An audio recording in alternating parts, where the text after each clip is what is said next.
ijtimoiy tarmoq tilini yaxshi tushunadigan O'zbekiston fuqarosi, lekin uni ko'pchilik Sherxon nomi bilan tanishadi. Amon Yusupov shu yilning fevral oylarida Qozog'istonning Olmaota shahrida yurgan paytida sarxush holda TikTok platformasi orqali jonli efirga chiqib, davlat rahbarini sha'ni va qadr-qimmatini kamsituvchi, o'ta qo'pol, axloqsiz tarzda turli xil ko'rinishdagi uyatsiz so'zlar bilan haqorat qilgan chiqishi ayrim qushtirnoq ichidagi blogerlar ko'magida butun jahon ijtimoiy tarmoqlarida aylandi.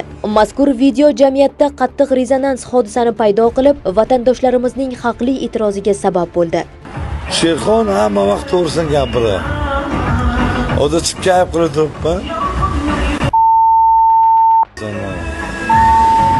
Chet davlatlarida bo'lish muddati tugagan Amon Yusupov Turkiya, so'ng Ozarbayjonda bo'lib, bir muddat qilmishlari unutilishini kutdi. Ammo qonun ustuvor, jazo muqarrar. Prezident Davlat xavfsizlik xizmati xodimlari tomonidan ko'rilgan chora-tadbirlar, amalga oshirilgan tezkor tadbirlar natijasida Amon Yusupov aprel oyida Ozarbayjon Respublikasida qo'lga olindi.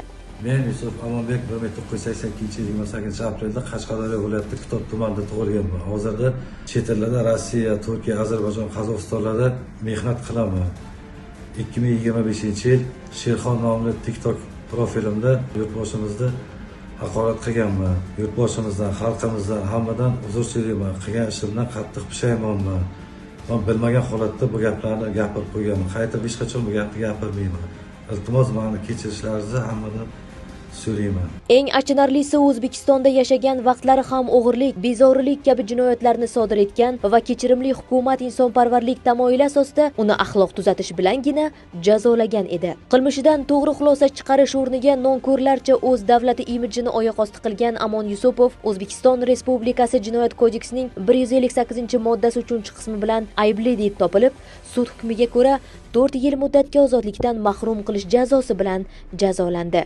U mazkur xatti-harakatlari bilan nafaqat bir fuqaroning sha'ni, qadr-qimmatini poymol qildi, balki yillar davomida shu vatan tuprog'ida ulg'ayib, havosidan nafas olgan o'zbek xalqi nomiga dog' tushirdi. Garchi u mast holatda bo'lgani, aybiga iqrorligini bot-bot takrorlagan bo'lsa-da, qonun o'z so'zini aytadi. Jinoyat qayerda, qachon sodir etilmasin, o'z yerida adolatga erishadi.